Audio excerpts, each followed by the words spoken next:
Now we've gone through the walkthrough, let's have a listen. So this is the Black Reaper sound.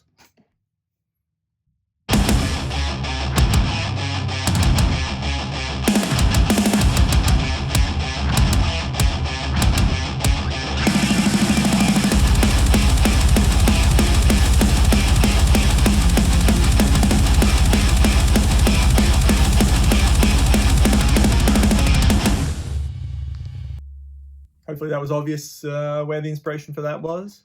So again, no processing, really simple. Let's hear some of these isolated guitars just at the beginning. You can have a listen to see how the percussive attack is right. And when you hear those first notes, you know it. If you know, you know. It's pretty cool. Yeah, I'm really stoked with it. Honestly, I built this for myself, really, just kind of because I wanted to. And then, yeah, had some interest and we've ended up here. But anyway, isolated guitars, just a little bit of that. Pretty cool.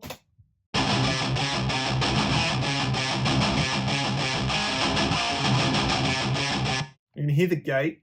So done no editing on the guitars. It's literally just raw playing around. It is on, you might see there, Edwards EL 128 Sawtooth, an old one. It's pretty cool. Doesn't have the boost built in. It's just an EMG HZ passive pickup. So all of the tone shaping and the boost is here in the plugin. The gain is maxed out. As you can hear, it's a lot of gain, so it works really well. But the gate is really, really good. It cuts everything you want and leaves what you want. It's really, really good. I'm super happy with that. Okay, next one. Let's go. So this would be Blood Reaper.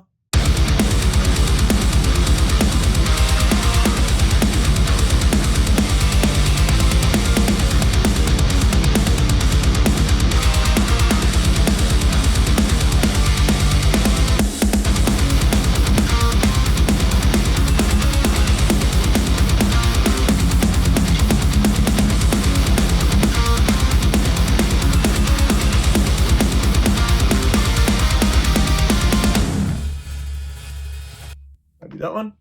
Let's have a little bit of solo there.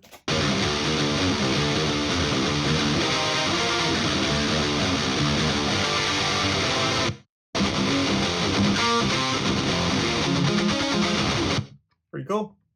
Sounds like the album. All right, let's go back a little bit and we will listen to the Blue Reaper. So this is probably one of my second favorite. Click on here, yep.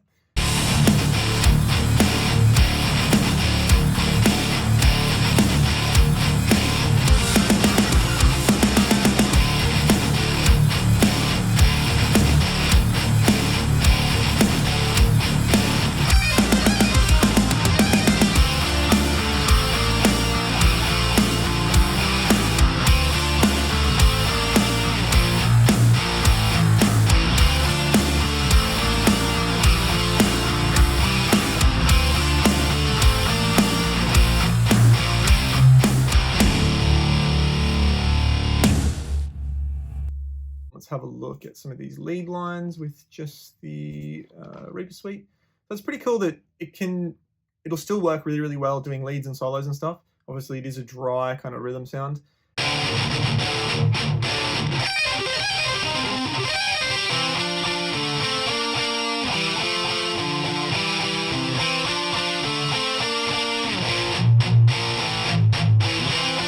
Really nice and tight on the palm mutes, as is the original sound.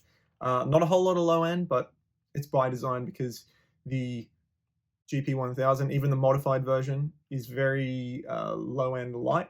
Doesn't have a whole lot of bass in it, but it gives you that really aggressive, sharp mid-range attack that we all want basically out of the sound. And then you can basically use your bass guitar in the mix to create the low end, and it creates this big wall of sound, which is why the recording sounds so good. Okay, let's go Green Reaper. So this is early days now. Going back, second album. Really cool, super mid-rangey. So a lot of the early stuff, as you probably already know if you're into this band. Yeah, this works really, really articulate because of the extra mid-range that it's got. It kind of makes the notes really, really clear. So yeah, let's hear that now.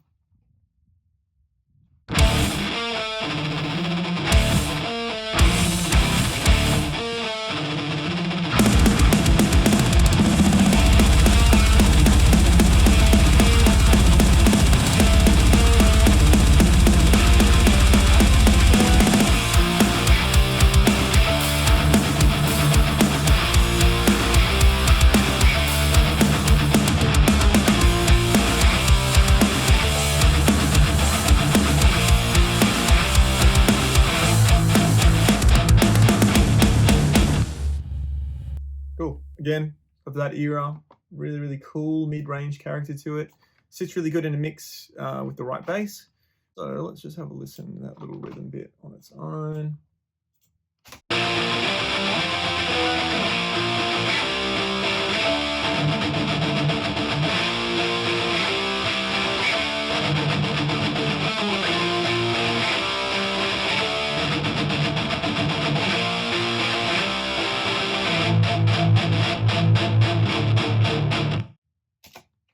Pretty cool.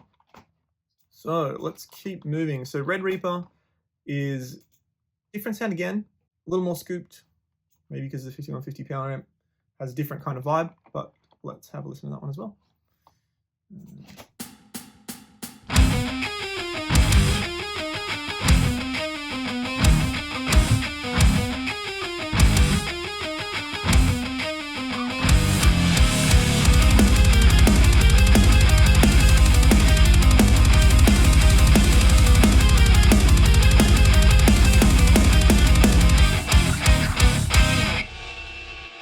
Cool. Neoclassical first album, definitely had a lot of that.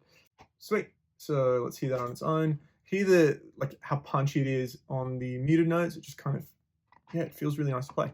So here's that in solo.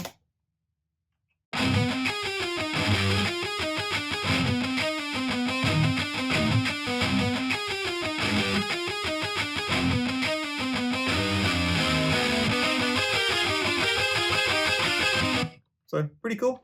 Has that feel to it, which is nice. And then the lucky last, which will be the Hate Reaper. So again, I was saying it before, it's got really interesting mid-range character to it, a little more full, especially when you compare it to Red Reaper, which is very scooped by comparison. And as well, just to note that all of these are without any presence or resonance put in, because it is the guitar and the sound and the original pickups that would have been done on these recordings, or as close as we can get to them. So yeah, so I haven't had to add any of that, just something to note there. Okay, let's go for the Hate Reaper.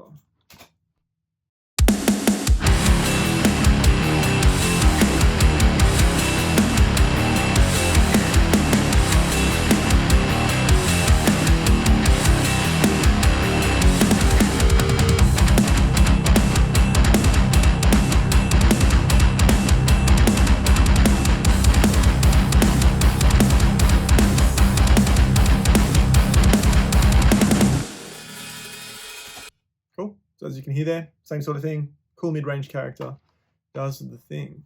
So let's have a listen to those in solo a little bit.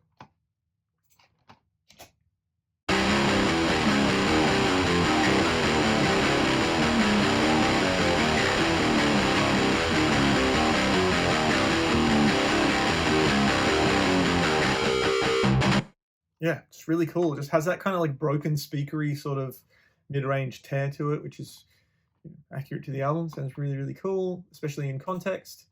So yeah, that's pretty much a quick or not so quick run through of the ReaperSuite plugin by House on DSP.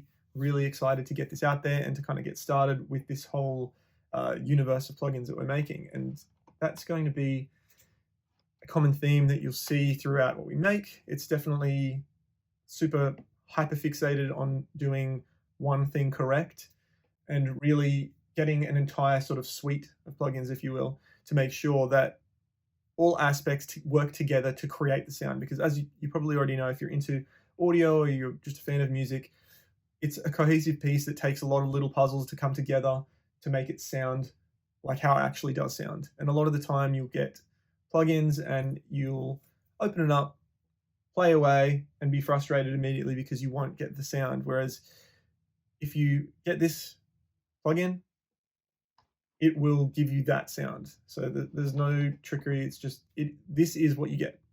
And then down the line, if you decide, oh, I want the whole mix to sound like that album, then this is where we start moving into the Reaper bass plugin that we're working on, so Bass Reaper, which will be a whole different video, but it gives you an idea that these are designed to interact with each other, to work together, and to be a cohesive suite.